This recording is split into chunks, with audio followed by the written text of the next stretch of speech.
Okay, hello everybody, and welcome to the Midweek Marketing Mix. My name is James Dearsley, and welcome to another great show. And oh my God, we've got some pretty good audience members here. Well, actually, audience members. We've also got some pretty good panel guests as well.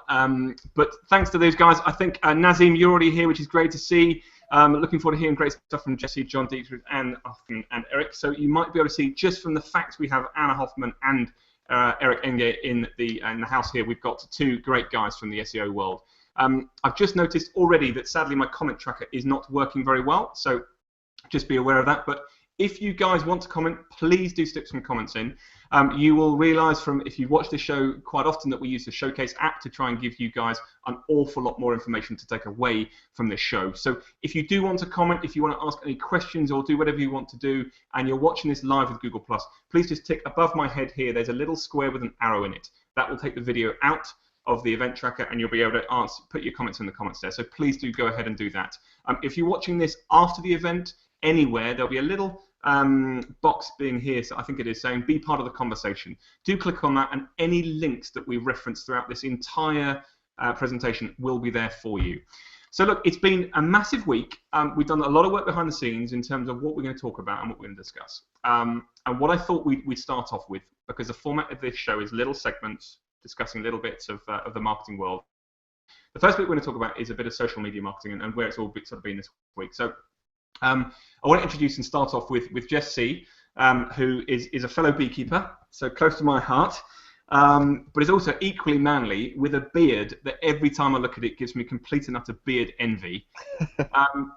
So Jeff, why don't we kick off with you? I think you've got some Pinterest stuff to kick off with. Yeah. I wanted to start with Pinterest because I do a lot of stuff there. There's been some news in the last 3 weeks. There's a new thing that Pinterest rolled out called the Smart Feed. A lot of people are not very happy with it, especially marketers and people like social media people. And what has happened is it used to be people would show up in your home feed on Pinterest. It was the people you followed in their most recent pins. Well, that has changed now, and it's to this new Smart Feed, and it actually is going to the highest quality pins of those people you follow. So that means how many people are linking to that content. Related pins, which is a whole nother ball of wax for Pinterest, and also interests that you follow. And so a lot of people are going to their home stream and seeing a lot of changes, and it's a lot of it's not for the good. Like I feel right now the algorithm is really heavy-handed. Like if I pin a soup recipe, all of a sudden I'll see a bunch of soup. Other related pins, and I'm not seeing people like I pin from like Anna or Mike Alton, or so I have to go search for them, which is kind of a hassle. My feeling is this is just Pinterest tweaking the algorithm, and so and Pinterest is all about the end user, and so I think that's going to change. But there is, if you look at a lot of the chat groups and even on Twitter, people are really frustrated with this so-called smart feed that Pinterest is doing. So anyway, that's probably the biggest news out of the Pinterest world right now. There's actually even some talk today about it. I saw another thing. So have you got any tips in terms of regular Pinterest users who are using this? I mean, we've just had a couple of great Pinterest guys on over the last couple of shows who've been, selling its virtues beyond belief. Right. Some really great guests coming on saying that everybody as marketeers should be looking at Pinterest as a very viable traffic generator, especially linking up with the G+ base. I recently read an article about how Blogger and Pinterest is a perfect sort of symbiotic relationship. So how should we as marketers look at what they've done, and how can we? There's a couple of things you can do. I mean, you want to make sure you're once again doing the best possible stuff you can. My thing is to keep doing what you're doing. I think they're still tweaking things right now, and not to freak out and not to stop putting your content on Pinterest. It takes a little bit more work to find the people that you want to repin their stuff. Like I mentioned, like Peg Fitzpatrick, I actually have to go find her pins. They don't automatically show up in my feed like they used to, and so you're gonna have to do some searching that way. Keep pinning good stuff. There's these related pins that you can give a thumbs up and thumbs down on if you see those in your feed, and that kind of can tweak the algorithm to let you see what you want to see. The best way for if you're a content marketer is continue to really write good descriptions and on your boards and also your actual pins. A lot of people I see don't do that even on their website where they have their blog image that they want people to pin and link back to the content. They'll click on it and it'll just be their title. They need to do more than that and put that so there's a little description why people should pin that, and so that automatically gets generated when they pin that on Pinterest. So that's one tip that I would give. Okay, cool. So if any of you want to sort of know more about what's just happened there, in the Showcase app, there is actually a link there to an article, You Can't Put a Price on Pinterest, and 15 Pinterest tactics that you can utilize. And I think one of the things to pick up on that, and this is something that you did mention, Jeff, which is the Pinterest users, there's a massive bias towards mobile users. And I know there's another article we wanted to reference here about 9 out of 10 mobile web users switch to competitors' sites. Right. We just want to expand on that because I think that's a really interesting bit of news for this week. Yeah, I think 75% of just with Pinterest, users are coming in. They're using a mobile device or a tablet, and so that's a huge user group. And so, personally, for me, that means I've got to start changing my thinking and really start thinking of mobile. I mean, a lot of us, I think, as marketers, we always, we develop for the desktop, and then we got to do mobile, and that is growing so much, and I think it's time for us to really, maybe we need to start with mobile and really think about that, because I need to look and see my pins that I'm creating for my blog articles. Can I read the title on a smartphone? Can I see the stuff that I need to see? Even on my videos, that's one of the reasons, if you look at my lower third, it's a lot bigger than a lot of the other ones, because I want my video, people to see that on mobile. And I think it's going to take at least for me, it's a mind shift of I've got to start thinking of mobile almost as number one, because that's what people are. I mean, I look at my client stats and I look at other people's stats. Mobile continues to go up, and so I think at least for me, it's a mind shift of we've really got to start thinking of the mobile experience. And just like that article pointed out, they will switch to a better site if they come to your site and it's not optimized for mobile. I mean, we've all gone to those sites on our phone where those little social media widgets are jacked up and are in the middle of the site, or you have a pop-up that you can't go and click the X to get down so you can read the content. I don't think that's not going to work anymore, and so I think we've really got to start optimizing and looking very closely on the mobile experience. Yeah, absolutely. And I mean, just to pick up on something, Phil, I can't bring your mentions in for some reason. In fact, my lower third is broken, as well as my comment tracker. But look, Phil Aston says here that Pinterest has been on my second tier social media platform for much of the year. It'll be moving up in 2015, and their mobile app is very good. So there's obviously a big move for Pinterest alone into that. And I think, Christ, any marketer's just got to realize that if 9 out of 10 people will move to a competitor's site if your site is not optimized for mobile, I mean, it's not a brain cell, right? I mean, Christ. Right. Anyone just needs to understand that. Okay. One other thing I want to segue one back I didn't mention on Pinterest is one of the things they have is this thing called rich pins, which gives you a little more information. And if you're selling a product, Pinterest is just a no-brainer because of those rich pins, especially if you have a product that has the price in that rich pin. Every time that price drops, they will get an email, the people who have repinned that pin. And so that's a huge deal for people with Pinterest. And even those emails, if you notice the Gmail, how it breaks down into primary, social, promotions and stuff, it will actually go into the social stream of your Gmail tabs and not a promotion, which to me, I did not know that until this week.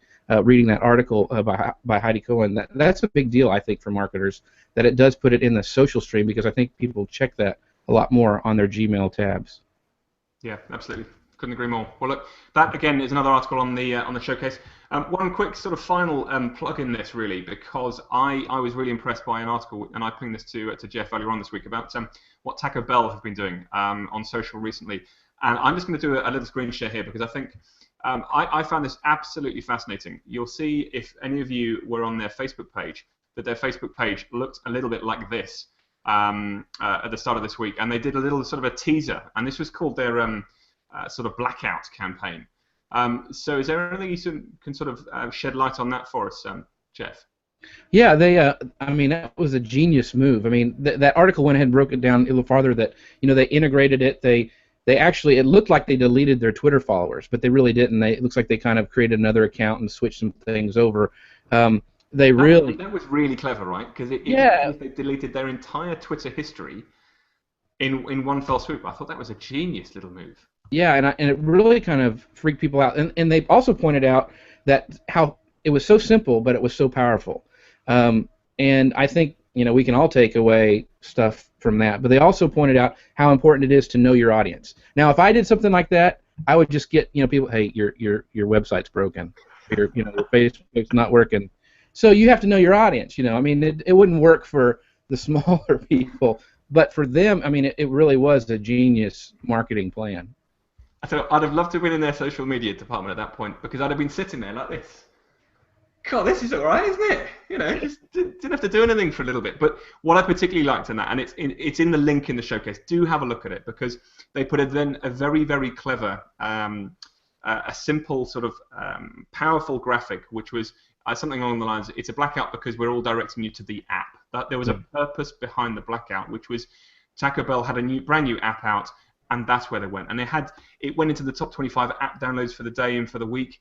It was a very, very powerful, if simplistic, campaign. So, right, yeah, it started trending on Twitter too, and so it was. I mean, it was a win all around for him.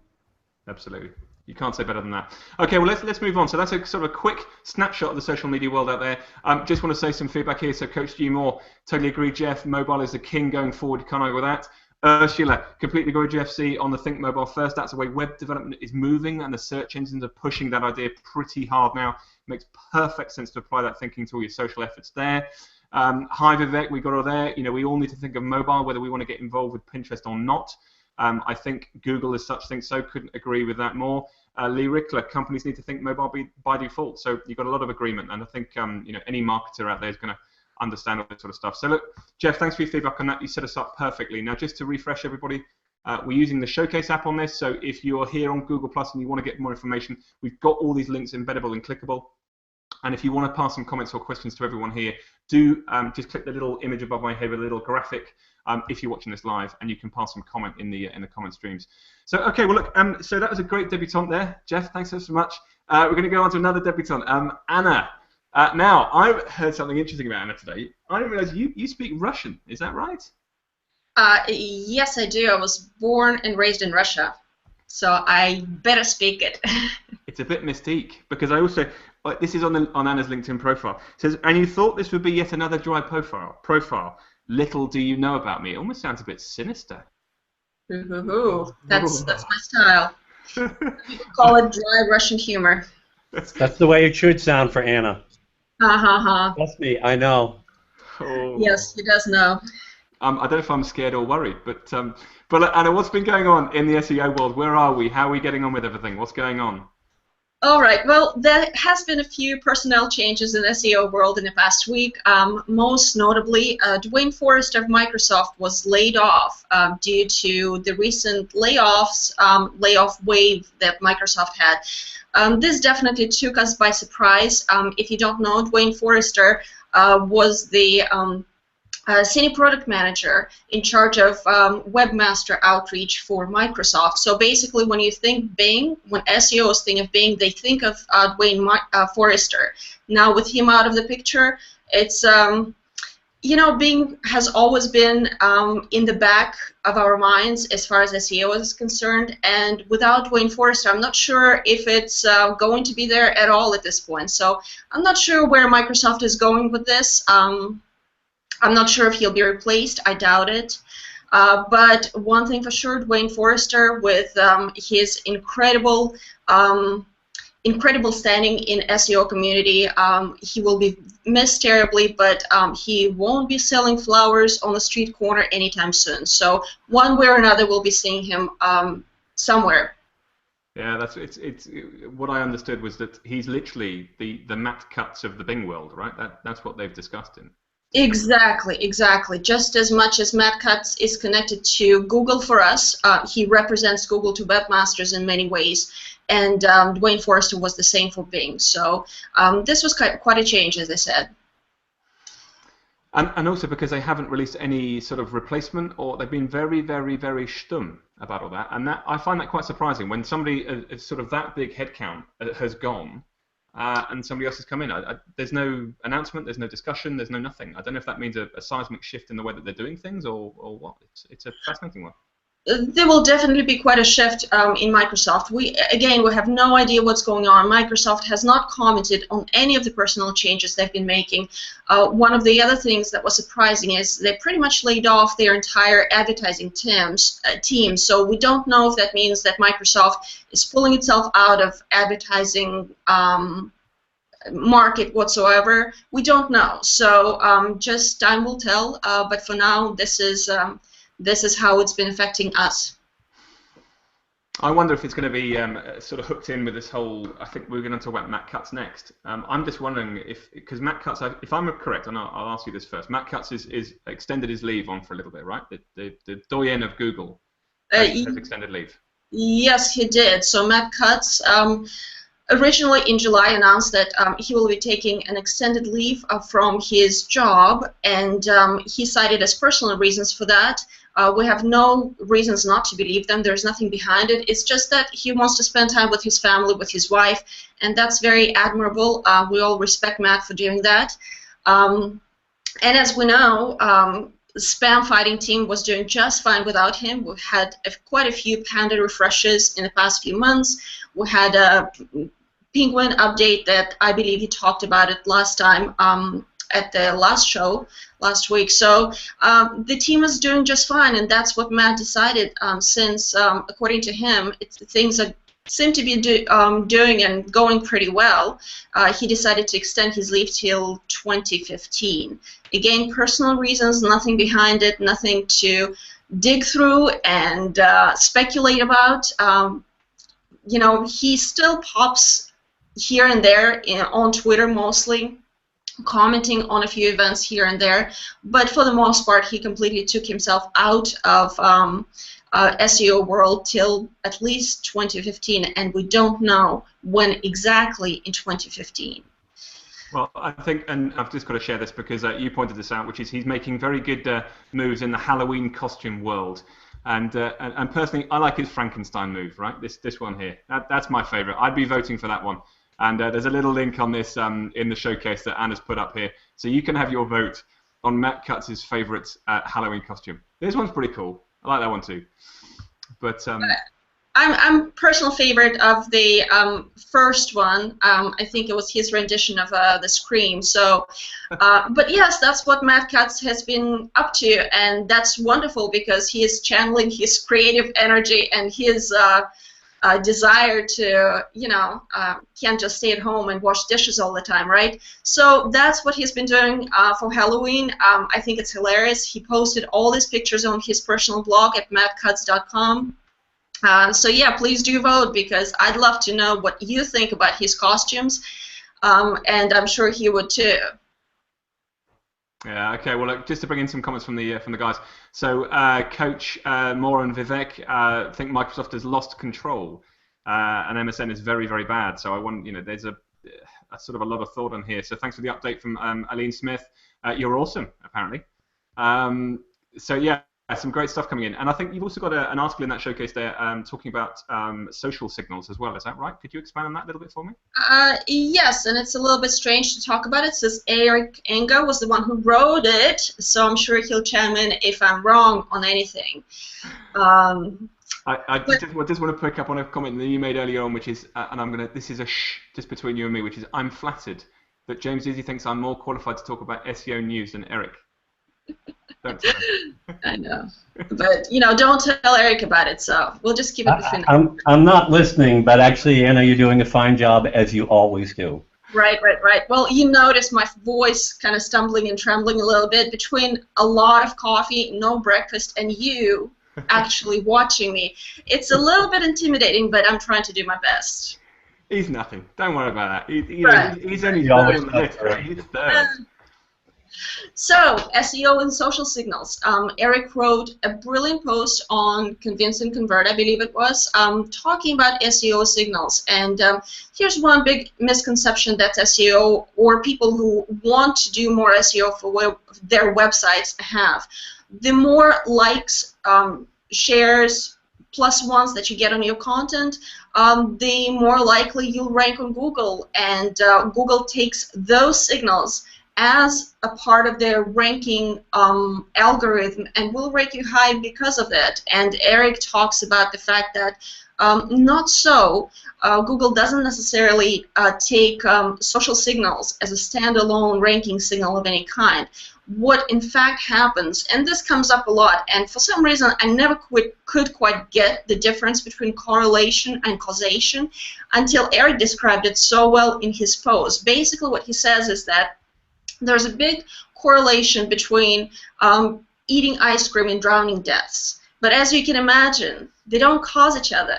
What causes both of them is the heat. When it's hot, people eat more ice cream, and when it's hot, they go for a swim in a lake and a river, and unfortunately end up drowning. So the two things don't cause each other, but they do have the same cause, and they coexist because of that. So the same thing with social ranking, social signals and SEO. When you write a brilliant piece of content, it gets shared. Hopefully, it gets shared a lot on different social media platforms, which in fact puts it in front of a lot of different people, which makes them causes them to mention and link to that piece of content. And links are in fact one of the big reasons why your blog, your site, your post may or may not rank. So because of those social signals, you acquire links, and that's what causes your post to rank better.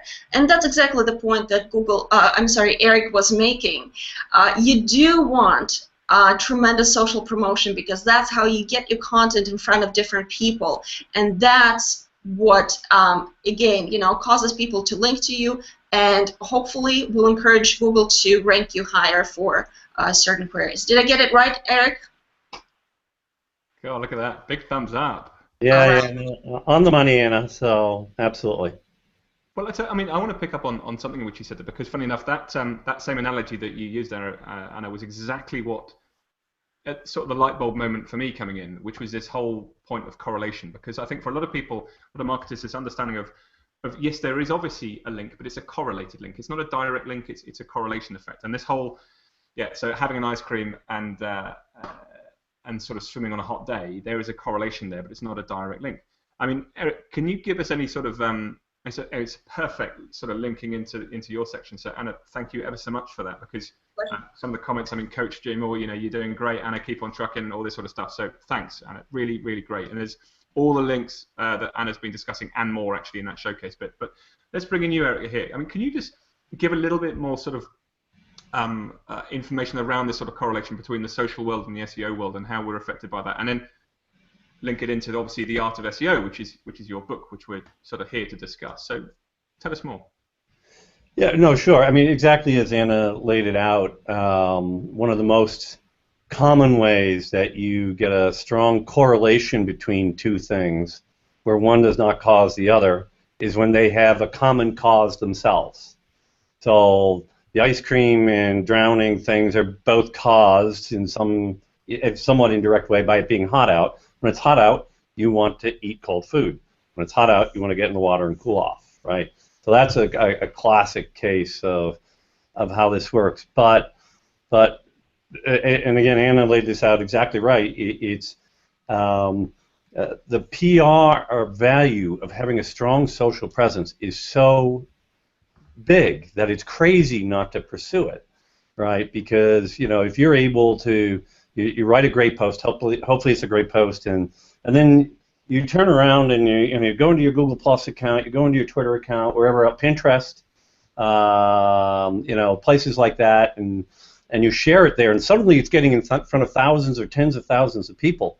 What could be better than that, right? You're getting an audience for your content, and then some of those people link to it. And that we know that drives SEO. And one way I'm fond of putting it is, even though I'm the one who's run multiple studies to try and prove that the social signals don't directly drive SEO, and I think we did that to a reasonable degree, I actually don't care if they do, right? I mean, as a marketer, I know. As a tech geek who just wants to know how stuff works, I actually care a lot. But put that aside. As a marketer, I don't care. I just know that if I built a strong social presence and I have the right contacts, connected with all of you on our show here today, and have great relationships, then that's very powerful, and it really helps us build our brand and grow our presence online. Absolutely, I couldn't agree more. And really, from my understanding, and I'm just going to screen share here the cover of your book, because I think everybody needs to understand it. And I have to say, until I did this, until we did some research around it, I mean, I didn't know. There we are, Eric. There. I didn't even know that, Eric. You were there you go. Look at that, second edition. That you were even an author. So my great big apologies, but I from what I understand in the SEO world, that this is literally it's the Bible from the SEO guys. And I think you can see it there. So Eric is one of the authors. You've got Stephen Spencer, Rand Fishkin, and Jesse. I couldn't even pronounce Jesse's surname. Stricchiola. There you go, Stricchiola. Lovely. Stricchiola. So I mean, social SEO is one aspect of one chapter in that book. I mean, what else can people get from that Art of the SEO book? Old one, and I think you've got a new one coming out early next year. Is that right? That's right. The edition that you showed and the one that I showed a moment ago, it's sideways this time. Second edition was published in, I think, 2012, early 2012, and there's been some big changes in the SEO world. It's actually kind of interesting. At the time that the second edition published, that was the time when both Google and Bing were experimenting with using social signals as a direct ranking factor. And this is fascinating. So the second edition reflects that. But one of the things is they backed away from that since then. So there was a time where they were trying to make it work. And by the way, something that I should put in as a parenthetical, Google Plus shares and Plus ones have a very strong impact on personalization in search. And that is and can be considered an SEO benefit. So I don't want both Anna, you and I both forgot to mention that.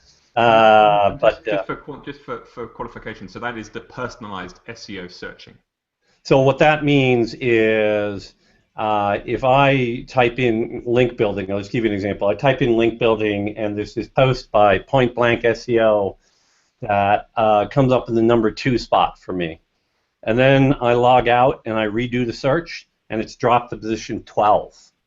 And the reason why it's dropped those 10 spots is because when I'm logged in, people I know have +1'd or shared that article, right? And because of that connection, people I follow. So because of that connection with them, the rankings in that personalization scenario are raised. It's the non-personalized part that Anna and I were both addressing, at least when it relates to Google+. Yeah, personalization isn't in the picture with either Twitter or Facebook, but it is with Google+. And there was a great article which Martin Shervinson just came out, I think, just last week, just about exactly that, which is the social SEO world. I think there's if you go to that, if I can get it in time, I'll stick it in the showcase app. And actually, while we're here, in case we're about halfway through, so this is Midweek Marketing Mix, and we've got all these great guys on here. And if you want to see all the information that we're talking about, we use a showcase app. So by all means, if you're on Google Plus and you want to comment, and there's some great comments coming through, by the way. So Joseph, thank you for your comments about how cool this is. And Aline there, she's saying, Eric, you're great. She wants you on your podcast, by the way. All this sort of stuff, it's all in the Showcase app. So if you're watching this in a recording, there's a little screen, there's a little thing here saying being part of the conversation, and every link we're talking about is all saved in there for you to get more out of this conversation than just us talking. So just bring it back onto this book about sort of the art of SEO. So, I mean, who did you, as a second edition and probably as a third edition, who are you aiming it at? Who's the core audience for this sort of book? You know, it's kind of an interesting animal from that perspective, to be honest with you, James, because it's it has stuff which is really targeted at helping the newbie get started, especially the first few chapters, probably the first 4 or 5 chapters.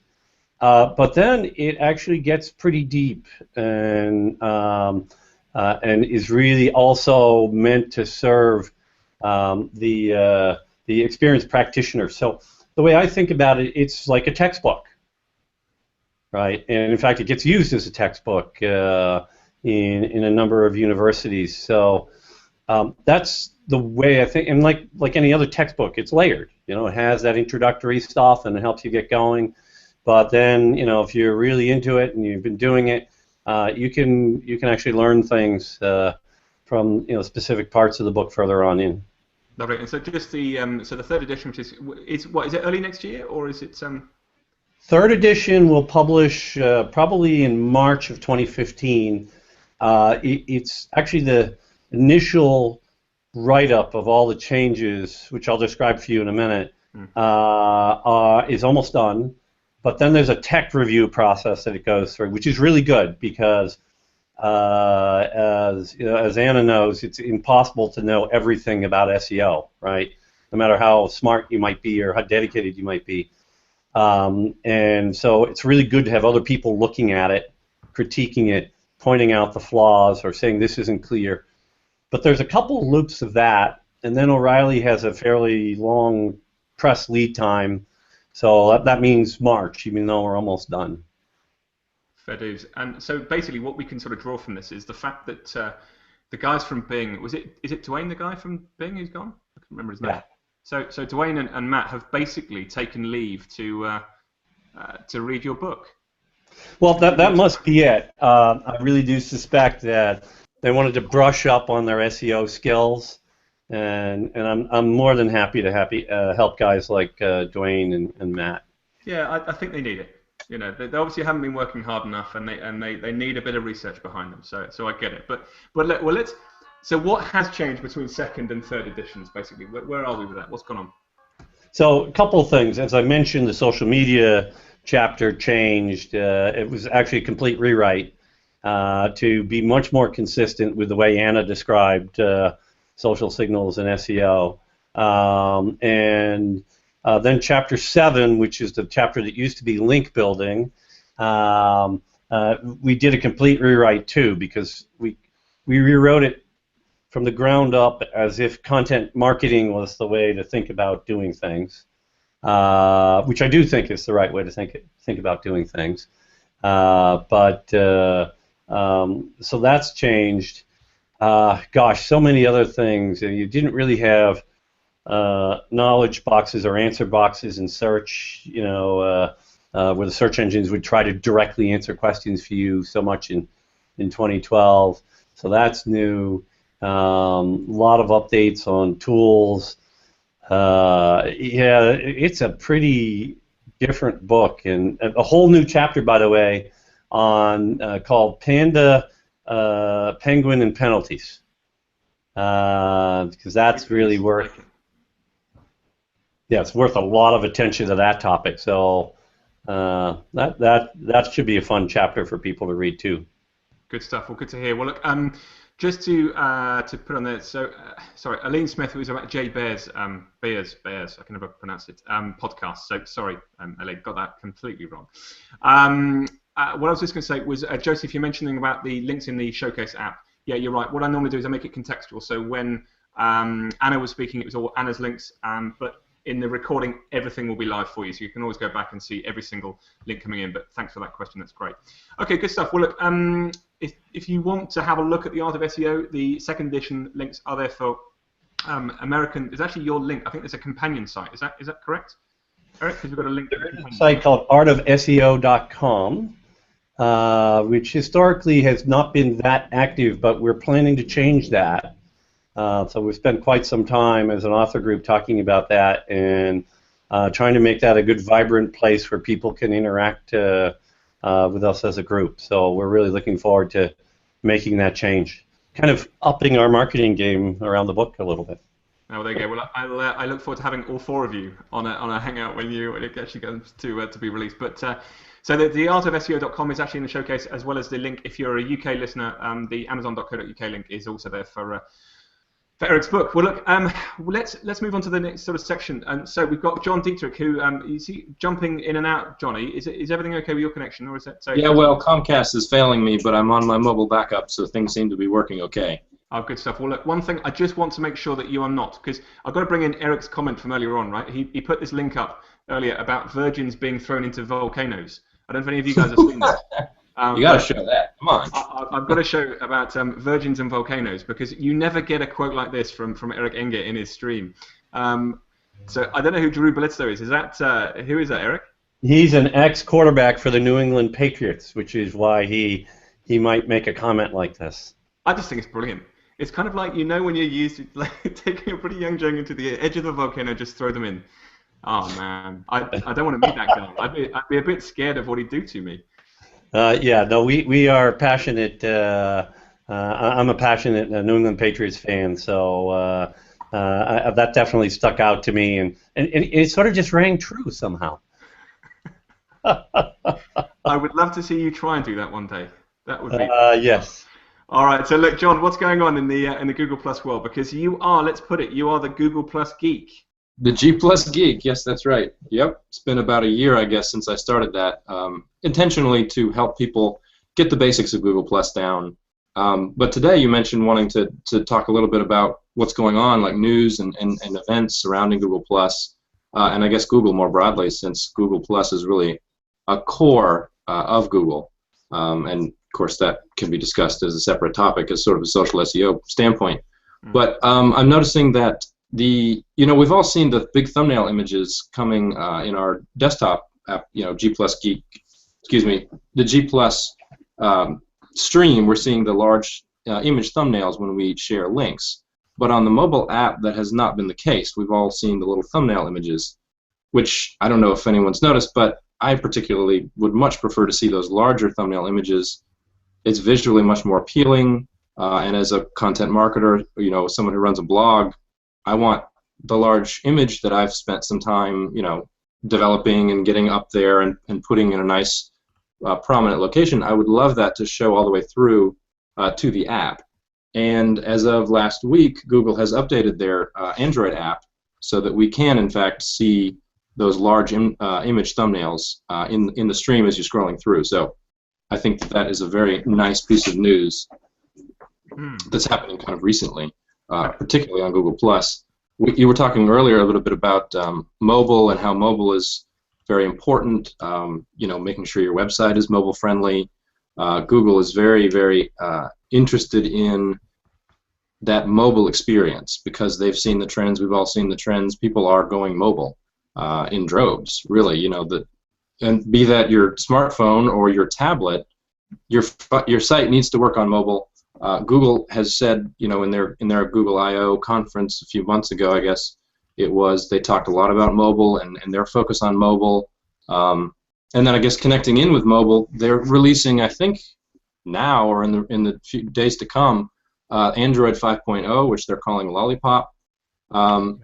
This has been they've said that this is the biggest update to Android since Android began. So this is going to be a significant change. One of those changes has to do with security and allowing Android to be more friendly for enterprise level security. So you'll have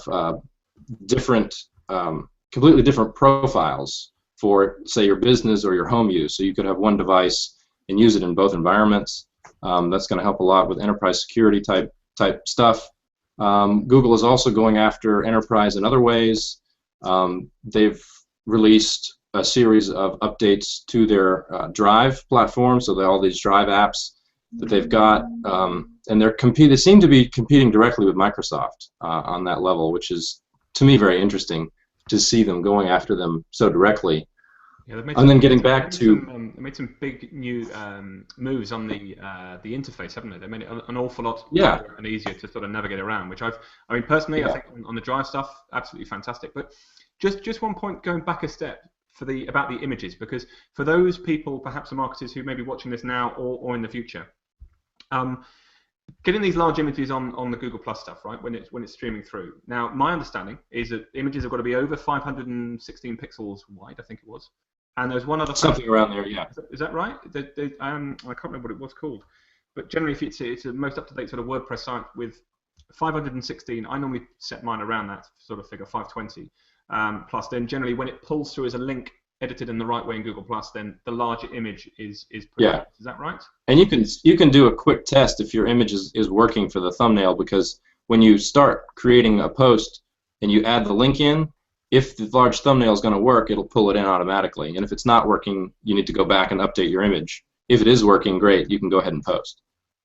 Cool. Just in case, if any of you guys are on Google Plus Live on the event page, Lee, thanks ever so much. You put a great link there for the bigger thumbnails on Google Plus on the Android stuff. So, Lee, thanks for putting that in there.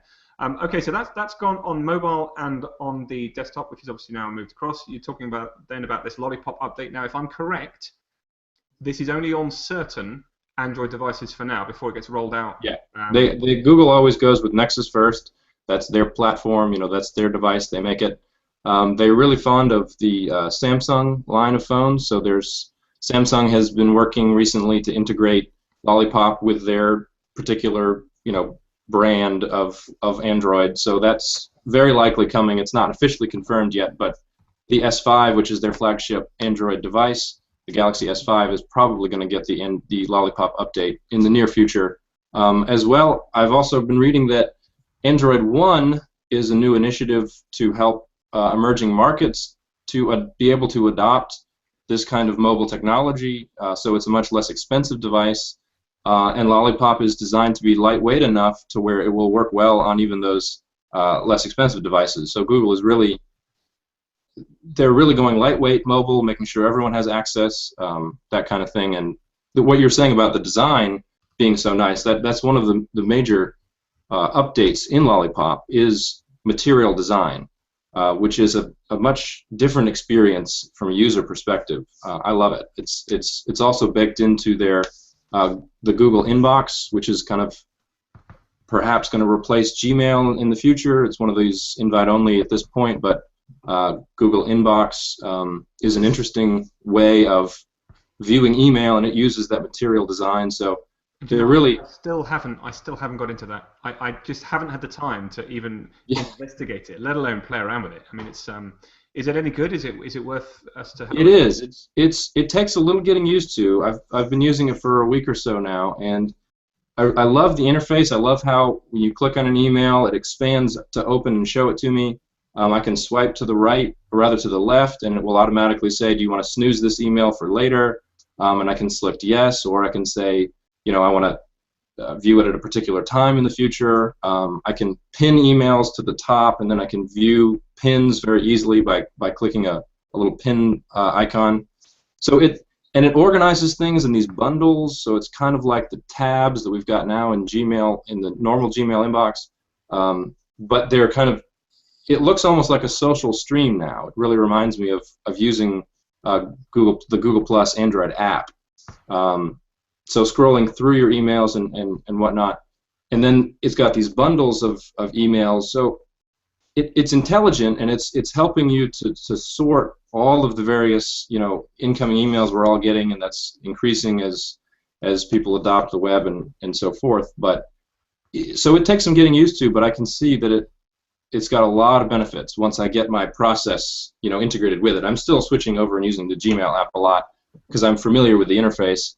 But I can see that it's got a lot of potential. Yeah. That's good to hear. I just need to investigate it. It's just time, isn't it? Okay, fine.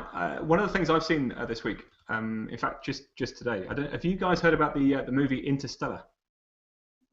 Heard the name, but I don't know a lot about it. It's the new movie from Christopher Nolan with Matthew McConaughey, if that's the right pronunciation of that. Christ, who else is in that? Very pretty lady. What's her name? Hang on a second. Anne Hathaway. Anne Hathaway, that's the one. There you go. Just for any of you who like the process of Hangouts and what we have going on here, they've actually got a Hangout today with all the cast. And for me, it's particularly interesting because it just shows the sort of the extremes that these people are going in terms of getting all this interaction with people through the world of Hangouts. So you've got Paramount Studios doing a Hangout with all of the cast members at 2:30 p.m. PST, which for us in the UK it's about 10:30 p.m. if you guys want to have a little look at it. Again, as with everything here with the Showcase app, anything that we're talking about here, it's all in this extra information. So, John, anything extra from you on that respect, from the world of Google and Google Plus this week? Well, the Web Summit in Dublin, which my good friend Lee Smallwood is actually attending, there's been an announcement, I guess, a few hours ago that Google will be giving $10,000 worth of their cloud platform to all the startups that are there presenting. So I think they've got $20 million allocated to this, and it's going to be interesting because startups really, particularly tech startups, the web is a fundamental to their existence these days. But the back end, the computing requirements are really significant, and I really didn't realize how significant they were until I began my work with Nodex and talking with Lee and a bit about the back end that enables Nodex to exist. It takes a lot. It takes a ton of computing power, and Google has the idea that they're giving $10,000 worth of their cloud computing to startups. Really, I think it's an interesting initiative, and we're gonna see some new startups coming out that have a kind of real significant backing that they would otherwise not have had. So that's an interesting new development. Yeah, certainly pushing it. There's a big battle going on with all that, isn't it? So it's interesting space to come. Okay, well look, we're just in the final straight really, because I know Eric, you've got another hangout to go into. So I'm just going to spend just 5 minutes. What I normally like to do at the end of the midweek marketing mix is have a little look at the future of tech, future of marketing, and where it's all going. I get asked to do an awful lot of talking and speaking about where technology is in the industry, especially within the marketing world. So there's a lot of cool stuff going on. One of the stuff I get asked to talk about a lot is Google Glass and whether or not it's actually any good. I've been often a bit of a critic of the world of Google Glass, and I often say it's a bit of an evolution rather than a revolution. But having said that, it's still a very cool bit of kit. But there's been an interesting study this week, and I will make it live in the showcase in a minute, which is looking at, and this was in the UK, so it's reported by the Daily Mail, which is one of our more tabloidy but very popular papers over here. And there's been a study done which is using Google Glass while driving is as harmful and as bad as when you are interacting with a mobile phone. And they did a very big study about the fact that answering text, now basically when you've got Google Glass, it's up here in your peripheral, right at the top, and you can voice a reply. So a text will come in, you can tap the screen, and you can voice a reply going back. And I have to say, I have used it when I'm driving, and I've used it to look at my emails when I'm driving, and I've looked at it to receive calls when I'm driving. And I found it particularly good because it's quite empowering to not have to use your hands or do anything. So funnily enough, this was sent to me by my wife this week because she said, "Don't you dare drive while wearing Google Glass." So she sent me this article, and do you know what? It's fascinating. And the point is, and this is what I just want to breed. So not only have they discovered that it is particularly bad for driving because of this whole concentration angle, and they've said that they did a big study in a simulator where you have people receiving text and replying to text while driving, safer, but also with Google Glass and replying and things. And they actually said that it was almost worse when you're with Google Glass. But the other interesting point that I picked out of this, and I'm just going to screen share this as to what Glass looks like, right? So this should just come up. So you've got here Google Glass, and it should come onto your screen very, very soon. And on Glass, you've got your camera up here, right? And you'll see in this little section, this section at the top here, which is the prism. This is where it's all displaying your messages, and you're looking at your text messages and your emails and so on and so forth, and your pictures and whatever. Now, the point is, what they're saying is that in the UK, this is on the right-hand side of our face. And actually, there's a problem with the peripheral vision that we're seeing, especially when driving. And there's a big struggle with looking at cars in the distance driving towards you. But what they actually said is it's almost exacerbated in the US because you're on the opposite side of the car, and it's completely, you can't see even your wing mirrors where it is. So there's a massive stumbling block here, just announced this week, about using Google Glass generally in one of the areas where I found a lot of use out of it. So I just wanted to give us a little bit of feedback of some news out there which is talking about the future of tech and future of marketing, because Glass is an important disruptor in the world of wearable technology. It was said something that within 1 month of Google Glass hitting the public base of knowledge, that there was 143 million searches for the term Google Glass, whereas 1 month before it hadn't even been 10 million. So there's a massive public perception of want of knowledge around Google Glass as a concept. And this is a big barrier for Google to really sort of take it to this commercial level again, to get the average consumer using it. So I found it quite an interesting one, and I just wanted to share it with you guys. So there we go. Look, really from that, I just want to say thank you. I've got Lee Rickler here saying it's been, well, John Drake has been fundamental in helping me with Nodex along with Neil Smallwood. So thank you, Nazim, for that. I'm sure, John, you like that little bit of... Thanks a lot. Appreciate that. You got Coach G. Moore saying, wow, just simply wow. For you, John Dukes. So there we are. And yeah, lots of great stuff coming through. So everybody who's watching this, thank you so much. The panel down here, have you got anything that you just want to sort of mention that you're doing this week, which is pretty cool, different, interesting, or any calls to action you want people to sort of take from this? Why don't we start with Anna? Anything to take away from this? No, I'm good to go. Nothing cool, nothing happening. Just drinking lots of coffee, reading lots of news. If you want to catch up on the marketing news, join me on Google Plus or Traffic Generation Cafe. That's about it. Some great links in the thing there for the Traffic Generation Cafe. It's a great story. If I'm correct, within 6 months you took it to an Alexa ranking of under 20,000, right? Yes, it wasn't about 3 months, but yes. So some awesome stuff there which you can pick up. Eric, how's it all going with you? What have you got going on this week? Anything exciting, or do you want to mention anything for people to go and follow and look at and deal with, or not? Well, I am jumping on another show in just a moment, in about 8 minutes, and that is going to be talking about the various studies that we work on and publish at Stone Temple Consulting. Even though we're an agency, a consulting agency, we do a lot of research studies. And then right after that, I have another one, and that's a webinar on Penguin 3.0 and what's going on with Penguin 3.0. So those are back-to-back here today. So I'm like going to be showed out, so to speak.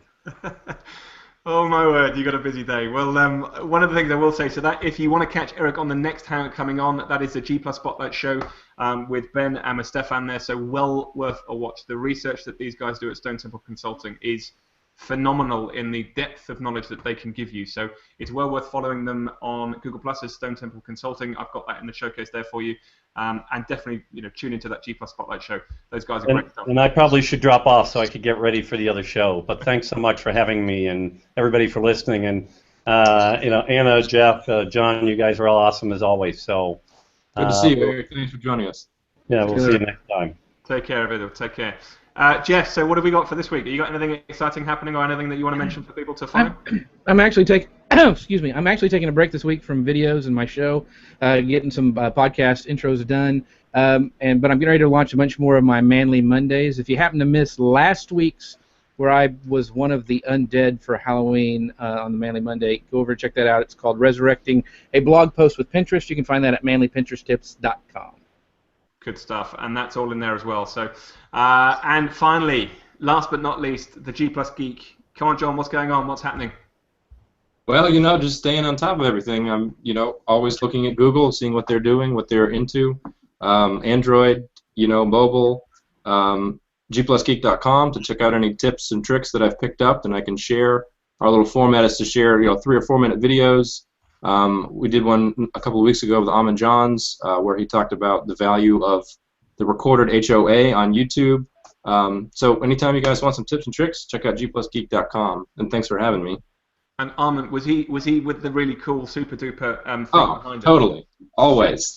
I'm gonna have to do that. Man, I tell you what, that has screwed this show up actually, because we've had to look at a free Mac version of what Armin uses. Now, basically, just for those of you who don't know, it's worth following Armin Jones just simply for the fact that when he's on an HOA, he has a moving screen behind him. He's like he can put anything he wants back there. Oh, he can put himself in a beach, in a spaceship, anywhere, anything. It's phenomenal. I can't. Anyway, I mean, Jeff, you can have a field day with some of the stuff that you create for Manly Pinterest stuff going on behind you. I mean, my God. Well worth it. Well, look, John, Jeff, and Anna, thank you ever so much. Obviously, extend that to Eric as well. Thank you ever so much for all the comments in the field.